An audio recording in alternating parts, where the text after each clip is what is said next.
Plates ready? This is Food School, Smarter, Stronger, Leaner podcast.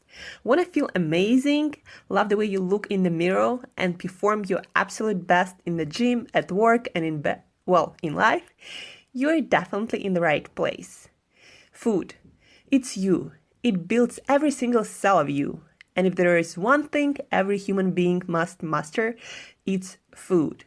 Because at the very least, eating, you do it every day, several times a day, every single day. You might as well get good at it.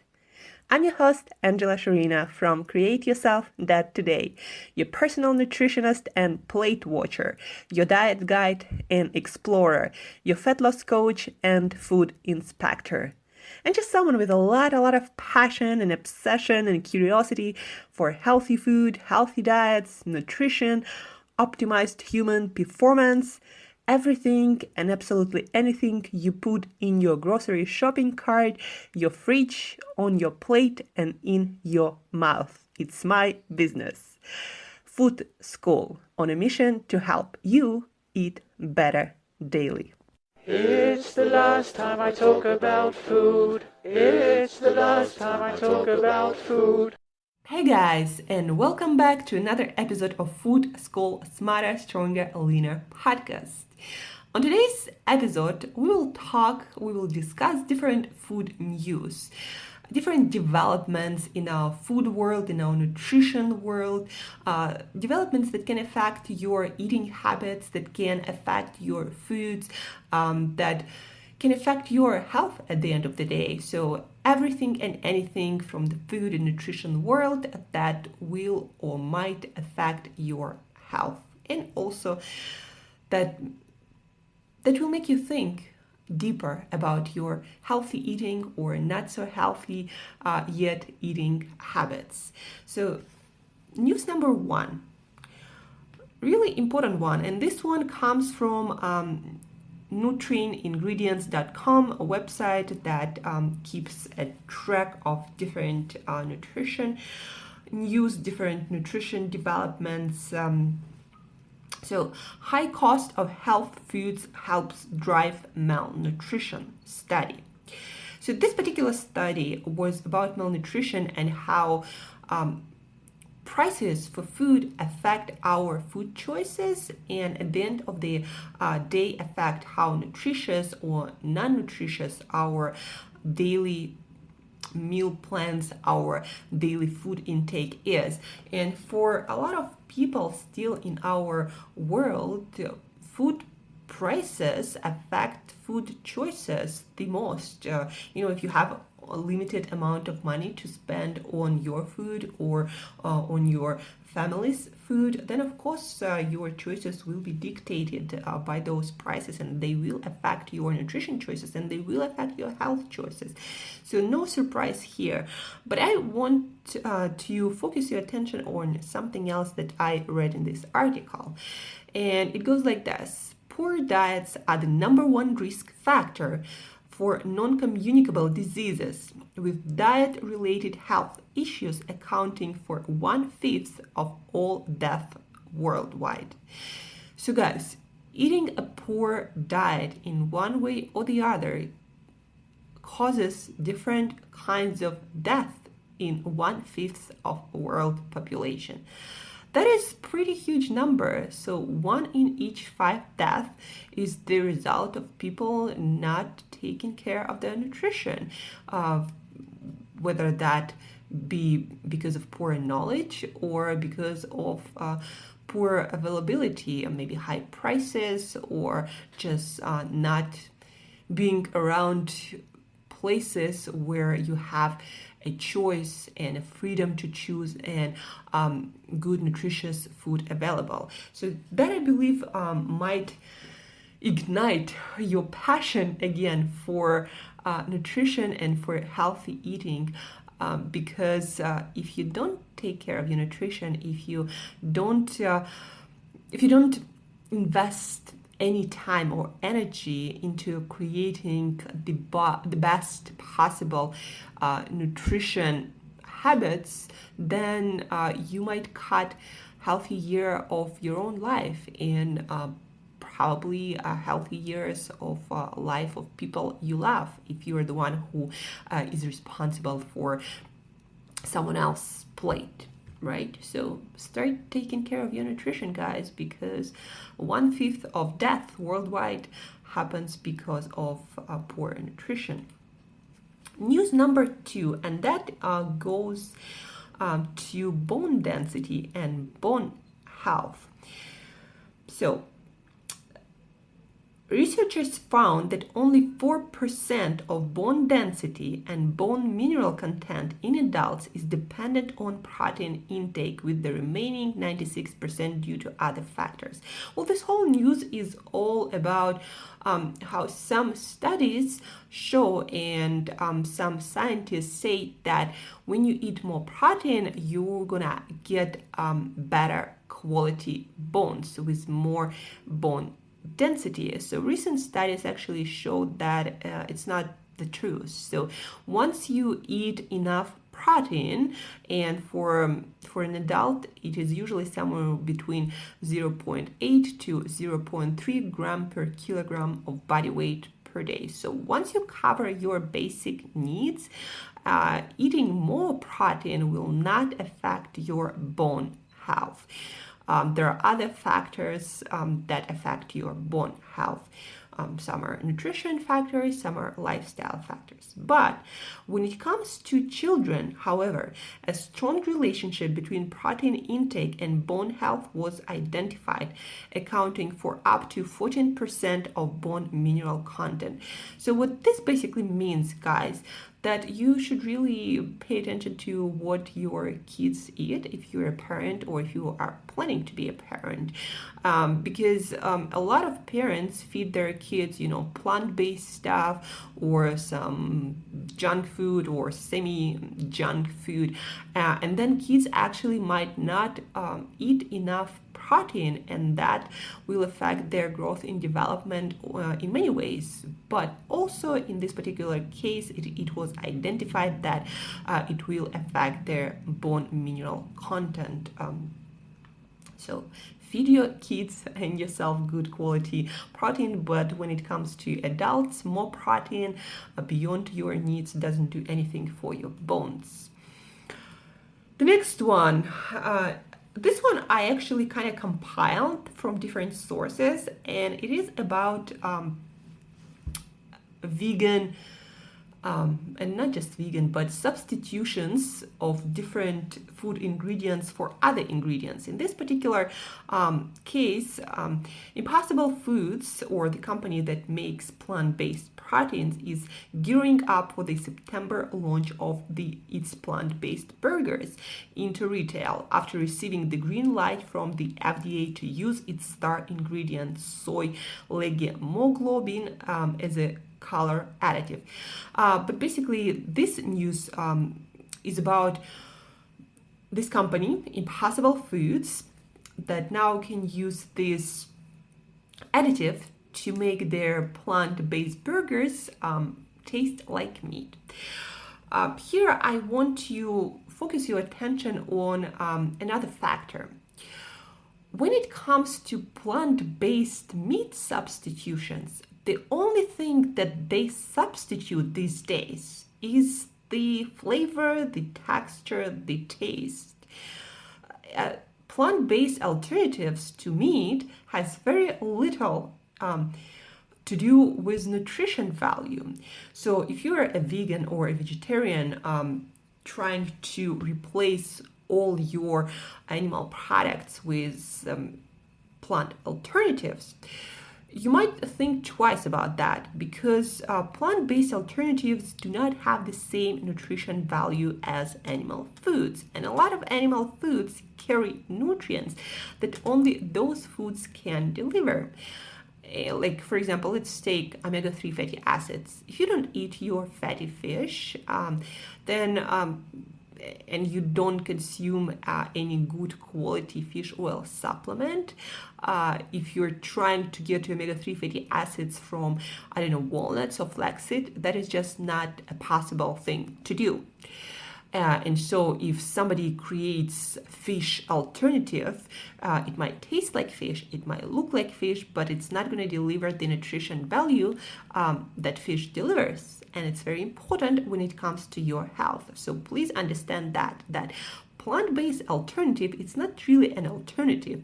It's just flavor, texture substitution for meat products. And it's fine if you sometimes want to have burger just for experience and you want to eat less meat, so you might go for a plant-based alternative. But if you're trying to find equal nutritional value, then plant-based stuff, and that includes milks and all the other stuff, it just doesn't work like animal foods would. Egg substitutions, there are some, all sorts of, or for example, plant-based cheeses, they just don't deliver the same nutritional value. Or tuna substitutions, probably soon they will create some fatty fish substitution or something. But again,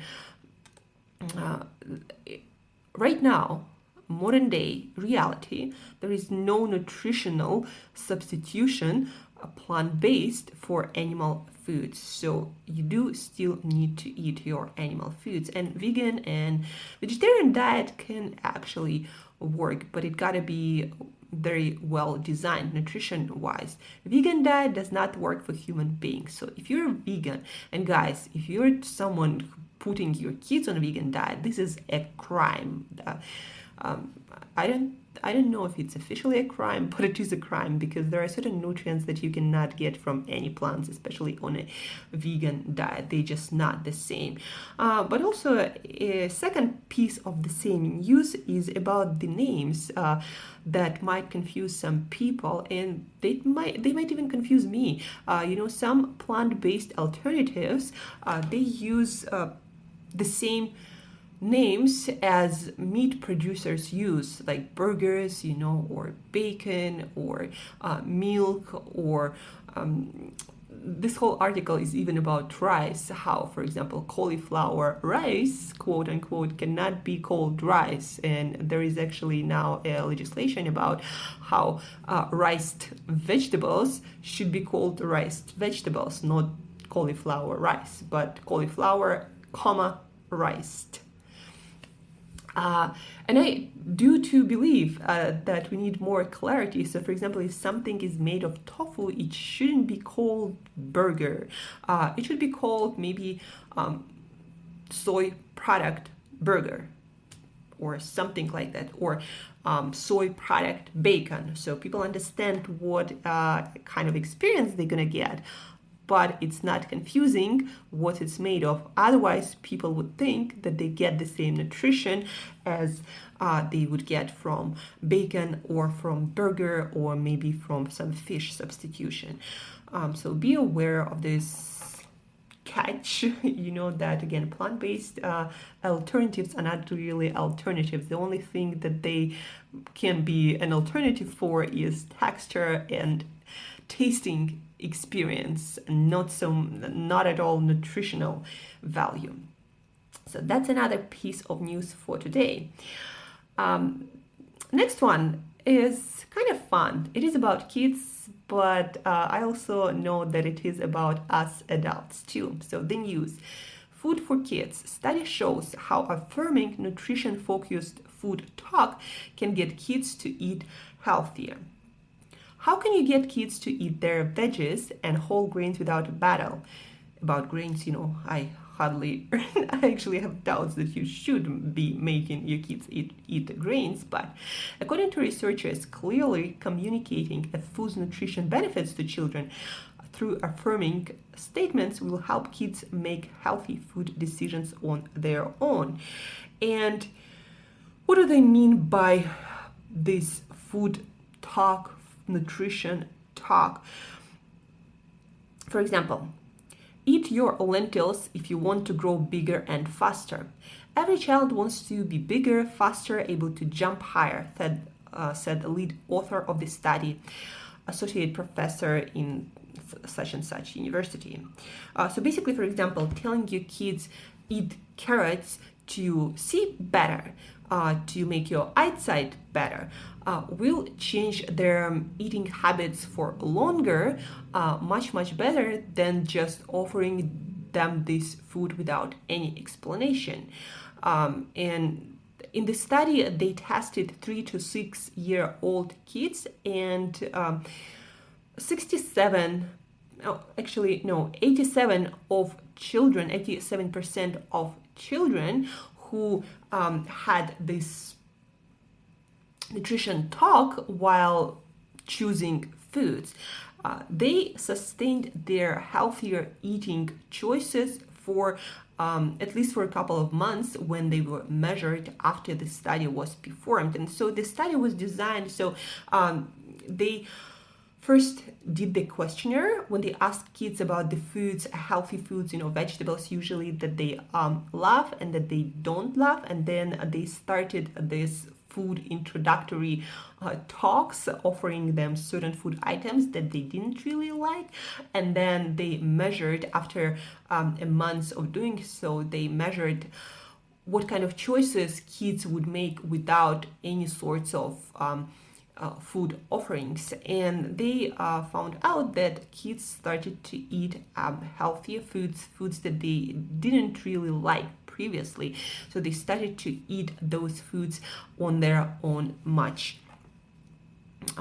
more often. And for me, from my experience as a coach, I can tell you then when I tell my clients why they should do certain thing, why they should eat certain food in relation to them, like for example, why you might eat omega-3 fatty acid because it lowers inflammation, you feel better, you get less often you get sick, it's easier for you to maintain healthy weight and get leaner. So when I tell people these things, they're much more likely to stick with that new food choice, even on their own without me being by their side. And they're much more likely to keep the results also, because when you stick to better, healthier eating behavior, then you tend to keep the results for longer, if not forever.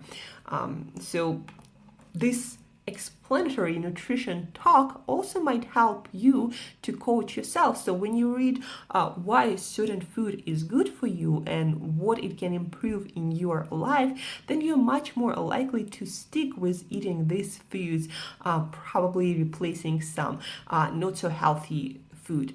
So do that, find out why certain foods are good for you, and believe me guys, you'll probably start eating these good for you foods much more often. Behavior, psychology, it's everything when it comes to healthier habits, healthy eating habits, and what's most important when it comes to keeping the results for life: healthier, fitter bodies, more energy, longer life. So start reading, start researching, start explaining yourself why certain things, why certain foods are good for you, and you'll be surprised what great results you're gonna get when it comes to health and body composition and much more. The next and last for today piece of news is genetically modified foods. So the news, let me scroll a little bit. The current organic certification requires that products with the organic label lack antibiotics, artificial colors, genetically modified ingredients, and synthetic pesticides. GMOs, or genetically modified organisms, made the list because they are not naturally occurring, a value which is at the root of the organic movement. However, comments on this study show that policymakers are considering genetically modified organisms as a possible addition to the list of acceptable practices for organic farming. And this thing has to do with no real evidence to this day that genetically modified organisms change our health in any negative or in any way, really. And that's why they're considering to put GMOs into the list of allowed in organic foods ingredients, but also that happens because more genetic editing techniques and specifically cleaner genetic editing techniques are being developed. But before you kind of say yes to genetically modified organisms in your foods, in your food supply, think about next thing, guys. They do study that are not long term, and because of the complexity of our body, of our health, a lot of times it's really hard to track negative or positive consequences of anything, because nothing is isolated. It's in the environment, it's in the mix of all the foods that we consume. So just because there is no direct evidence about genetically modified organism influencing our body in a negative way, it doesn't mean that there is none.